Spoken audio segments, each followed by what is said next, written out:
Niko and Donk have now played each other twice on LAN, and one thing that stood out to me was their head-to-head duel win ratios. In their first game at Blast Spring Finals, Spirit won the match in 3 maps, but in their duels, Niko bested Donk 14-6.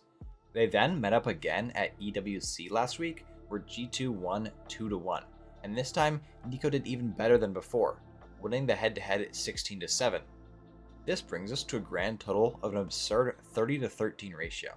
Now, I understand that this is a small sample size, being only 6 maps, but the result is just not what I expected, especially considering the circumstances. The two G2 lineups Spirit has had to face have not been ideal. In their first matchup at Blast Spring Finals, Taz had to stand in for Monacy, and then at EWC, it was G2's second game ever with their new lineup. Yeah, the new roster looks to be greatly improved, and they had a solid run at the tournament, but I don't think many people expected them to actually win the match due to their lack of practice and chemistry. Donk has now twice had favorable matchups versus Niko, but has failed to capitalize on the opportunity to show that he is the new best rifler in CS. Earlier in the year, before they had played each other, I think it was a fair question to ask if Donk was better than Niko. Donk put up astronomical numbers during Katowice, dropping a record-breaking 1.70 HLTV rating and won his first Tier 1 event in his first ever appearance. He then followed up that dominance with strong showing at the major, and while he may not have won in Copenhagen, that was more so due to his teammates failing than him underperforming. And at the same time, Niko had quite the struggle at the beginning of the year. At first, it looked like the change to CS2 was leaving Niko in the past. He was putting up decent numbers, but he wasn't looking like the number 2 ranked player he was in 2023. Yeah, sure, he showed some flashes of brilliance, or even had a good series here and there, but it'd be quickly forgotten when he underperformed in the next match and had to rely on Monacy to carry him and the rest of G2. That has all changed since IEM Dallas. Niko, while IGLing, turned it all around, performed like the rifle GOAT we know him to be, won the whole event, and has even kept up his form for multiple tournaments now. I now no longer believe it's reasonable to think Donk is better than Niko. Now, before you react to that, let me say some things. I think Donk is having a better year than Niko. He has multiple Tier 1 trophies this year, and his dominance at Katowice cannot be understated.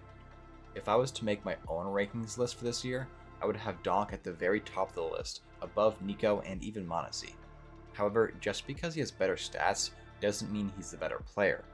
Niko just brings a lot more to the table than Donk does. I am not in any way calling Donk a one-trick pony, but he would not be able to win an event as an IGL with a stand-in who hasn't even played competitive CS in years like Niko did. Niko's experience as an 11-year vet has just provided him with so much more knowledge and tricks that Donk hasn't been able to pick up yet. This isn't even mentioning Niko's skill without a rifle. Aside from being the undisputed best rifler in CSGO, Niko is up there in discussions for best deagler of all time as well. It seems like every time he picks up the pocket op, he's able to get at least one kill and can hit some of the most mind-numbing shots you've ever seen, except for that one time at the major. I think a big reason for Niko's success versus Donk is his crosshair placement. A lot of what makes Donk so hard to kill is that not only is his aim cracked, but that he intentionally tries to make you miss with his movement. The technique he pioneered, called the Donk slide, where he wide swings, then crouch walks back, threw the pro scene for a loop. He tries to prolong the fight, and with his superior recoil control and movement, outduel everybody. At the same time, I think this technique is what makes him so easy to kill for Niko. Donk has gotten used to pros whiffing on him and then returning fire with near perfect accuracy, but that doesn't work against a guy with great crosshair placement. Niko doesn't have to worry about all of Donk's crazy movements because he knows Donk's going to overpeak and he'll be able to hit the first shot on his head.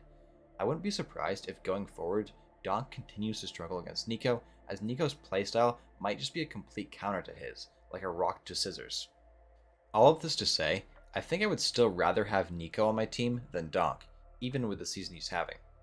I think Niko's a more well-rounded player who will continue to dominate for years to come, and Donk may over-rely on his mechanics for success. I may be completely wrong on that assumption though. Maybe Donk was just having a bad day, or Niko was in his bag in their matches. Maybe Donk figures out a counter to Niko and is able to turn the tides.